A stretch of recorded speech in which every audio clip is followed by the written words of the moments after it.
Olá, começamos agora Verdade e Vida, o programa da Igreja Presbiteriana do Brasil, preparado com muito zelo e carinho para você que tem nos acompanhado aqui semana após semana. Temática de hoje, tempos difíceis. Exatamente nesta direção que nós teremos a mensagem com o reverendo Hernandes Dias Lopes. Mas antes disso, vamos conversar um pouquinho sobre esse assunto, tendo aqui nos nossos estúdios o reverendo Roster Guimarães Lopes, que é o pastor da Igreja Presbiteriana Unida de São Paulo e também presidente do conselho da APECOM. Reverendo Roster, bem-vindo mais uma vez ao nosso programa. Que prazer estar com você aqui, reverendo Rodrigo, hoje para trabalhar uma temática muito importante para nós que vivemos destes dias. E por falar em tempos difíceis, né, nós constantemente lidamos, né, pastor Roster, com adversidades, com mazelas, com desigualdades, com sofrimento. E o questionamento que muitas vezes acende na mente das pessoas é por que a gente vive em um mundo assim, tão cheio de desventuras, de adversidades? A resposta parece até clichê, né, reverendo Rodrigo? Mas a grande verdade é por causa do pecado. É porque nossos primeiros pais pecaram, se rebelaram contra Deus, então a pena do pecado deles foi que todos nós, seus descendentes, nos tornaríamos pecadores. E a Bíblia diz que o salário do pecado é a morte. Então, toda a maldade que o mundo experimenta é consequência do pecado do próprio homem. E aí, acrescentado ao pecado dos nossos primeiros pais, os pecados de todos nós, seres humanos, fazem com que nós recebamos consequências horríveis e vivamos momentos muito complicados neste mundo. A Bíblia também fala que, no nosso caso, que vivemos naquilo que a Bíblia chama de os últimos dias, que é o tempo marcado entre a primeira e a segunda vinda de Cristo, que no final desses últimos dias o amor se esfriaria de muitos. As pessoas não fazem as coisas para a glória de Deus e nem pensam no bem do seu próximo, mas elas se tornam cada vez mais egoístas, buscando sua própria glória, seu próprio deleite, sem se importar com os outros. Por isso que nós vivemos dias tão complicados neste tempo. E qual que é o impacto direto disso, pastor Roster, na vida das pessoas, nos relacionamentos, né? A Bíblia fala, então, desses tempos difíceis, onde o comportamento das pessoas se torna muito distante daquele que deveria ser. Como que a gente lida com isso? É um grande desafio, né? Eu acredito que o texto que você se refere, reverendo Rodrigo, é o texto da palavra de Deus, do qual Paulo adverte a Timóteo a se preparar para dias muito difíceis. E depois de advertir a Timóteo a se preparar para aqueles dias, Paulo dá instruções claras. Ele, por exemplo, começa dizendo: tu, porém, permanece naquilo que aprendeste e de que foste inteirado, e que desde a infância sabes as sagradas letras que podem tornar-te sábio para a salvação pela fé em Cristo Jesus. A primeira coisa que Paulo diz, então, é que Timóteo deveria permanecer firme naquilo que ele aprendeu, daquilo que ele foi inteirado. Ele aprendeu da sua vovó Lloyd, da sua mamãe Eunice, do próprio apóstolo Paulo, a palavra de Deus. Quando fala das Sagradas Letras, era o Antigo Testamento, mas aplicando-se a nós, são todas as Escrituras, tanto do Antigo como do Novo Testamento. E o que Paulo diz é que este livro pode tornar você sábio para a salvação pela fé em Cristo Jesus. E nesse sentido, pastor Roster, Paulo está, então, alertando, né, a Timóteo para que tome cuidado com isso, porque isso pode nos seduzir também e nós podemos caminhar nessa direção, né? Muitas vezes nós imaginamos que esse tipo de comportamento não tem nada a ver com a gente. A gente corre também o risco de ter esse tipo de comportamento contrário aos preceitos da palavra de Deus e a gente nem perceber isso. Com certeza. Quando nós observamos a oração sacerdotal do nosso Senhor Jesus Cristo, lá em João 17, quando ora por nós, ele pede a Deus o seguinte: Pai, eu não peço que os tires do mundo, mas que os guardes do mal. Por que Jesus pediu isso? Porque é bem possível que nós sejamos enredados pelo mal e pelos ataques do maligno também que está ao nosso redor. Veja bem que ele não pediu a Deus para que nos tirasse do mundo, mas ele pediu a Deus que nos protegesse do pecado e do ataque do maligno contra nós. Que parece uma tendência, né, pastor Rocha? O próprio apóstolo Paulo, de quem a gente está falando, ele vai dizer isso, né? O mal que eu não quero fazer, esse eu faço, né? É verdade, é por isso que nós temos, então, que alimentar o nosso coração, como ele mesmo dizia, com a palavra de Deus. Mas, sobretudo, essa palavra só vai fazer sentido para mim e para você se nós cremos na mensagem central dela, que apresenta a Jesus Cristo como o único mediador entre Deus e os homens, como o nosso único Senhor e Salvador, como aquele que deu a vida na cruz para pagar os nossos pecados. Quando nós entendemos o quanto Deus nos amou, a ponto de dar seu único Filho para morrer na cruz por nós, então o Espírito Santo nos faz ressuscitar na alma e nós cremos nele, então o Senhor nos dá uma nova disposição, uma nova natureza. E aí nós não vamos ser inclinados somente para o pecado, mas nós temos uma natureza espiritual. E se nós alimentamos essa natureza, buscando a Deus em oração, lendo a sua palavra e tendo comunhão com ele, então, pela graça de Deus, nós seremos vitoriosos contra essa tendência de se desviar de Deus nestes tempos tão difíceis. É verdade. Dentro desse mesmo contexto que a gente está conversando, a Bíblia fala sobre aqueles que aparentam a piedade, mas são igualmente corruptos, né, no seu modo de agir, no seu comportamento. Seria isso algum tipo de falsa religiosidade? Parece uma coisa, mas é outra? Do que ele está falando? Com certeza, Jesus está nos alertando contra os falsos mestres, reverendo Rodrigo. Nem todo mundo que está na igreja é salvo. E é por isso que o próprio Senhor Jesus, no final do Sermão do Monte, diz que pelos frutos você conhece uma árvore. Não pode a árvore boa dar fruto ruim, e não pode a árvore má dar fruto bom.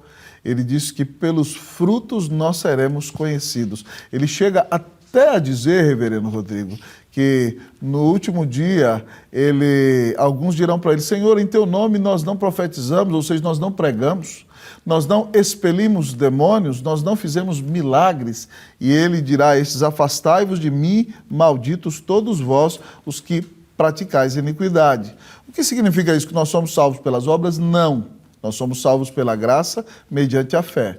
Mas tendo sido salvos pela graça, nós já não somos mais escravos do pecado e não vivemos uma vida de desfaçatez e engano. Essa falsa religiosidade a qual você se refere é uma falsa piedade na qual onde as pessoas demonstram ter um discurso religioso, uma vida maravilhosa, mas de fato o seu coração está longe de Deus. E elas não buscam agradar a Deus com sua vida. E é o que não se sustenta, né, pastor Rossi? Porque parece que você tem que ficar de máscara o tempo inteiro e uma hora esse negócio desaba, né? É verdade. E é por isso, então, que nós temos que não buscar obter justiça própria através da nossa própria piedade, da nossa atitude ou da nossa espiritualidade. Porque isso não vale nada diante de Deus. A nossa justiça vem daquele que nos amou e deu a vida na cruz para nos salvar. Você só pode ser considerado sem dívida alguma no tribunal de Deus se você se arrepender e crer que Jesus Cristo deu a vida na cruz para te salvar. Quando você crê que Ele é o Filho de Deus, o seu único Senhor e Salvador, então a Bíblia ilustra dizendo que Deus declara você justo pela fé e você já não tem condenação nenhuma na presença de Deus. Agora você não precisa ter uma aparência de religioso, você vive para a glória de Deus todos os dias da sua vida. E aí, então, exatamente nessa direção, pastor Rossi, como que a nossa vida transformada pode, de fato, parecer transformada? Uau! Chega a ser filosófica a sua pergunta. Quando nós vivemos para a glória de Deus, reverendo Rodrigo, nós podemos, então, deixar de querer aparentar.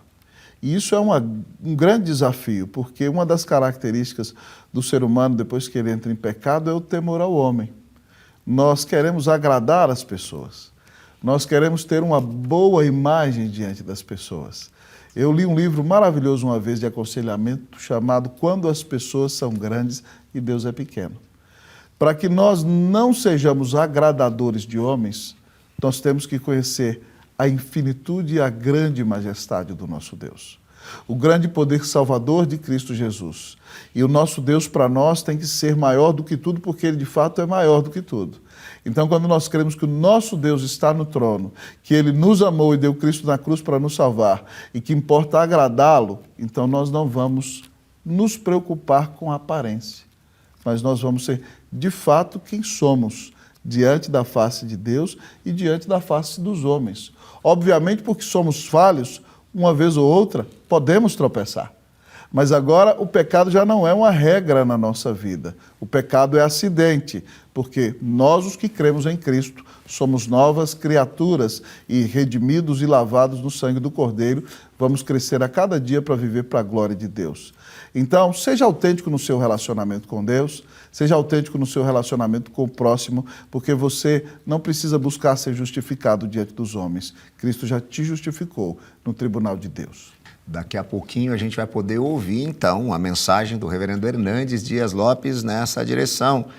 Tempos difíceis, que você possa ser ricamente abençoado por meio da palavra que vem direto do Senhor. Não sai daí não, daqui a pouquinho a gente está de volta.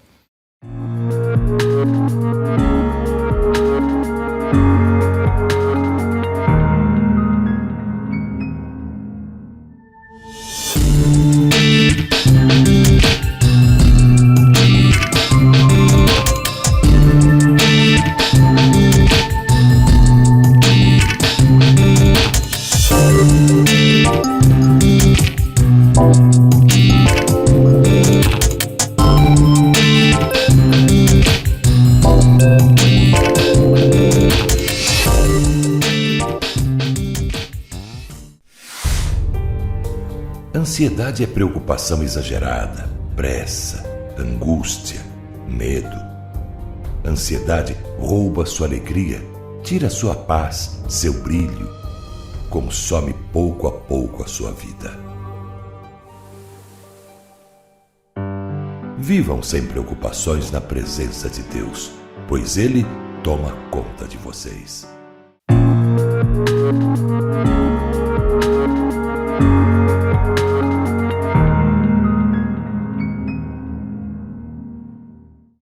É um grande privilégio partilhar com você, neste momento, a palavra de Deus. Hoje, para fazer uma espécie de diagnóstico da sociedade, traçar um mapa da realidade, quero falar sobre tempos difíceis. E vamos basear esta mensagem em 2ª carta de Paulo a Timóteo, capítulo 3, versos de 1 a 5. Vamos ouvir a leitura deste texto. Sabe, porém, isto: nos últimos dias sobrevirão tempos difíceis, pois os homens serão egoístas, avarentos, jactanciosos, arrogantes, blasfemadores, desobedientes aos pais, ingratos e irreverentes, desafeiçoados, implacáveis, caluniadores, sem domínio de si, cruéis, inimigos do bem, traidores, atrevidos, enfatuados, mais amigos dos prazeres que amigos de Deus, tendo forma de piedade, negando-lhe, entretanto, o poder. Foge também destes. O mundo onde Paulo vivia e quando Paulo escreveu estas palavras estava absolutamente de pernas para o ar. A cidade de Roma, a mais poderosa e populosa cidade do mundo, havia sido incendiada criminosamente. Mais de 1 milhão de habitantes. 70% da cidade arrasada. Foram 7 noites e 6 dias de incêndio. O imperador da época, Nero, colocou a culpa deste criminoso incêndio nos cristãos e começa uma brutal perseguição. Os cristãos foram crucificados a ponto de faltar madeira em Roma para fazer cruz.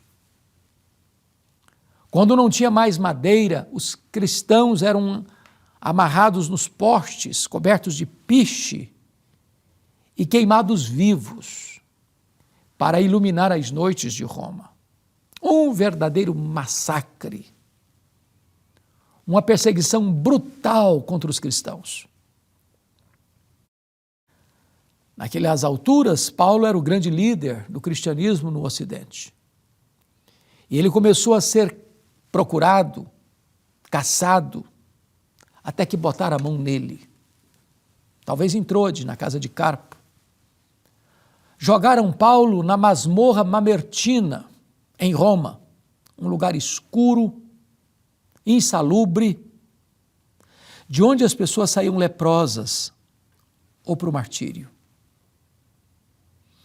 Desta prisão desumana,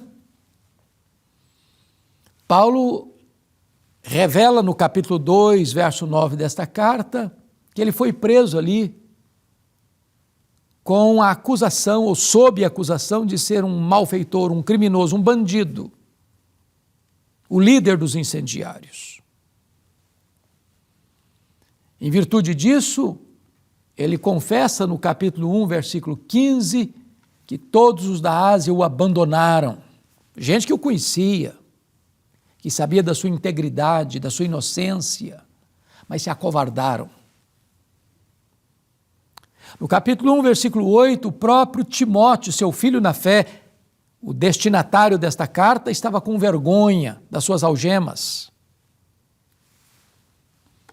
Marcaram a primeira defesa de Paulo, uma audiência, para ele apresentar suas testemunhas, mas com medo de retaliações, da opressão que era desumana e cruel, ninguém compareceu lá. Todos abandonaram Paulo. Na verdade, o apóstolo escreve esta carta como a última epístola, já no corredor da morte, aguardando o dia da sua execução. E é nesta carta, no capítulo 3, conforme ouvimos a leitura, é que Paulo vai fazer uma espécie de diagnóstico dos seus dias, apontando certamente para os dias em que vivemos. E ele começa dizendo assim: sabe, porém, isto.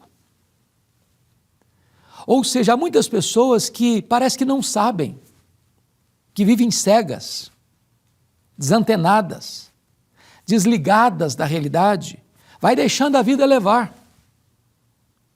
Não conseguem enxergar o que está por trás do que está acontecendo. E Paulo traz esse alerta de Timóteo: sabe isso, Timóteo, você precisa entender as coisas, você precisa fazer uma leitura do seu tempo. Você não pode ser um alienado. E Paulo diz: sabe, porém, isso, nos últimos dias sobrevirão tempos difíceis. Esses últimos tempos começaram lá na primeira vinda de Cristo e acontecerá até a segunda vinda de Cristo. Mas a palavra difíceis aqui no grego é a mesma palavra para aqueles endemoniados gadarenos, 2 endemoniados gadarenos, que a Bíblia diz que eles estavam furiosos. O que Paulo deseja retratar para nós é que esses últimos dias são dias violentos, como que inspirados por uma força maligna, destruidora, avassaladora, que vem como uma tempestade, jogando tudo por terra, que vem derrubando pilares da sociedade, que vem destruindo os fundamentos da sociedade, que vem desconstruindo os valores da família, que vem impondo o terror da violência nas ruas. Dias difíceis. Os nossos dias são dias difíceis. Mas no diagnóstico do apóstolo Paulo, estes dias difíceis podem ser resumidos em 3 palavras. Ele coloca aqui esse diagnóstico sombrio, mas eu vou resumir essas palavras todas aqui em 3 delas, que penso eu serem as linhas mestras do pensamento do veterano apóstolo. A primeira delas, ele diz assim no verso 2: pois os homens serão egoístas.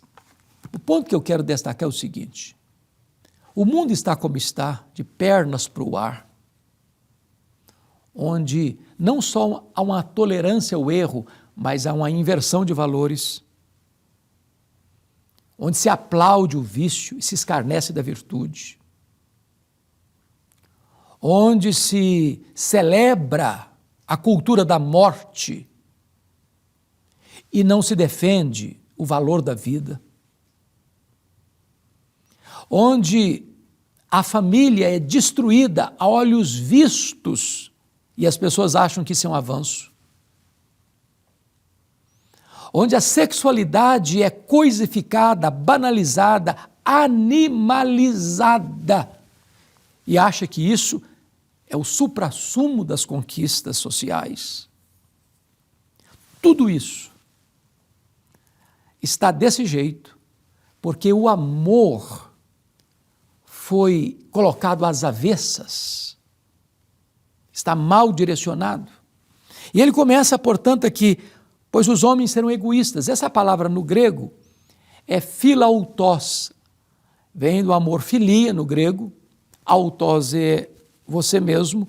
Então, o grande problema da sociedade é o amor a si mesmo, em detrimento do amor ao próximo. O verdadeiro amor não é egocentralizado, é outrocentralizado, não é egoísta, é altruísta. Mas uma sociedade corrompida, maligna, governada por esses dias furiosos, cada um pensa em si, cuida de si, se importa consigo, explora o próximo, avilta o próximo, agride o próximo. Jesus pontuou isso muito bem na chamada parábola do bom samaritano, quando um homem descia de Jerusalém para Jericó e caiu nas mãos dos salteadores, que o deixaram à margem do caminho sangrando. Passou por lá o sacerdote, o viu assim, passou de largo. O levita também passando, olhou aquela cena e passou de largo, porque cada um está pensando em si, no seu conforto, não quer se envolver, cada um por si, Deus por todos.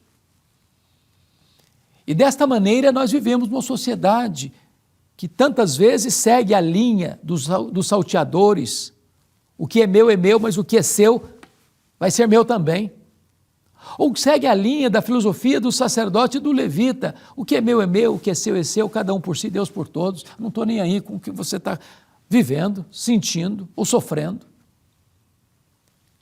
Então desce um samaritano, que é inimigo de raça, mas para, vê, se aproxima, pensa as feridas do homem, coloca-o na sua cavalgadura, deixa-o numa pensão, num hotel, com o compromisso de pagar qualquer despesa posterior, tornando-se verdadeiramente próximo. Sabe por quê? Porque o amor não é egocentralizado, é outrocentralizado.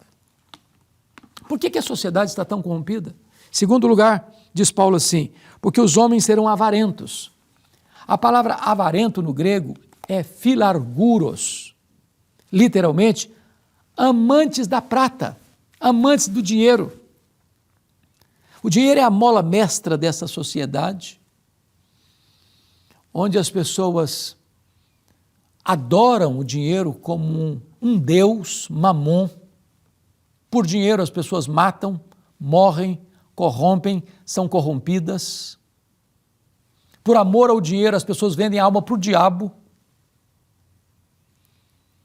E esta avareza é que leva o assalto aos cofres públicos, a corrupção nos governos, nas empresas. É a corrupção movida pelo amor ao dinheiro que tira recursos dos hospitais e pessoas morrem na fila, sem assistência, sucateando as estradas, tendo tantos acidentes. Porque os recursos são jogados no ralo da corrupção. Por quê? Por avareza, amor à prata, amor ao dinheiro. Nós devemos adorar a Deus, amar o próximo e usar as coisas. Mas nessa sociedade, as pessoas amam as coisas, usam as pessoas e se esquecem de Deus. Mas finalmente, Paulo vai fazer um outro diagnóstico.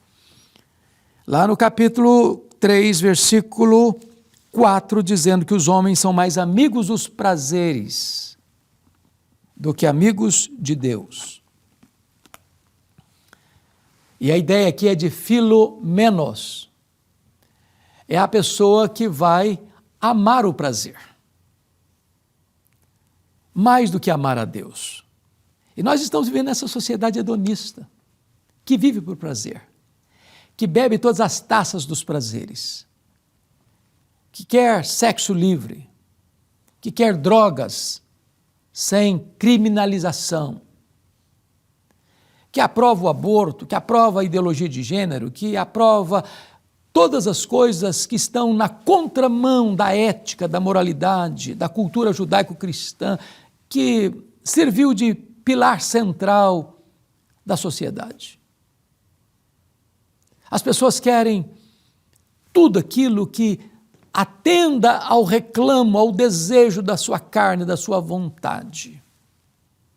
E esta filosofia tão popular no primeiro século, chamada de hedonismo, patrocinada lá pela ideia e pensamento que resume essa filosofia: comamos e bebamos porque amanhã morreremos. Não tem amanhã, não tem prestação de contas, não tem juízo final, não tem céu nem inferno, a vida é só o aqui e o agora, então vamos beber todas as taças dos prazeres.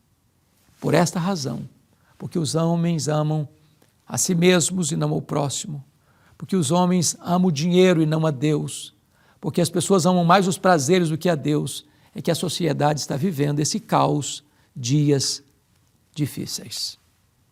Você e eu podemos reagir a isso, voltarmos para Deus, colocarmos nossa vida nas mãos de Deus e viver para a glória de Deus, para respeitar a vida, amar o próximo e alterar o cronograma dessa sociedade que jaz no maligno, que caminha célere para a destruição.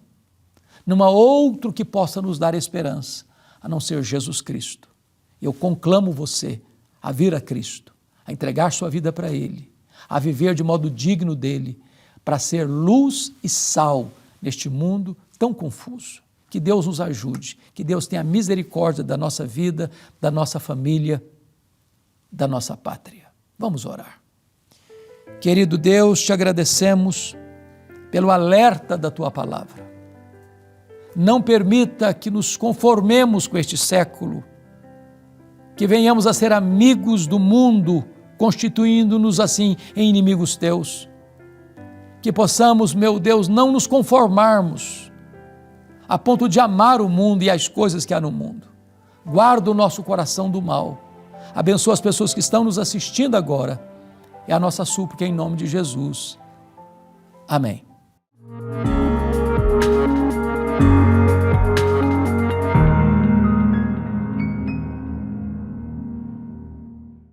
Chegamos ao final do Verdade e Vida, programa da Igreja Presbiteriana do Brasil. Espero que você tenha sido orientado e abençoado pela Palavra de Deus. Aproveito esse momento também para agradecer os nossos parceiros em missão, todos aqueles que têm proporcionado a possibilidade de nós estarmos aqui semana após semana com esse programa que tem o intuito de falar das verdades do Evangelho que podem impactar e transformar a vida de tantas pessoas e tantas famílias. Se você quer conhecer mais um pouquinho sobre o nosso programa e como você também pode participar e ajudar, entre em contato conosco. Mande um WhatsApp para o telefone que está aparecendo aqui na tela. O código de área é o 11 947 18 94 50 e a gente vai mandar gratuitamente um presente para você aí na sua casa. Esse devocionário, um livro com reflexões para cada dia do seu ano, Gotas de Esperança para a Alma, todas as mensagens escritas pelo reverendo Hernandes Dias Lopes. E tenho convicção, vai ser abençoador para você e para as decisões que você constantemente precisa tomar e também com as situações com as quais você precisa lidar. O programa Verdade e Vida vai chegando ao seu final, vai ficando por aqui, mas com a graça de Deus, semana que vem estaremos de volta. Neste mesmo horário e nesse mesmo canal.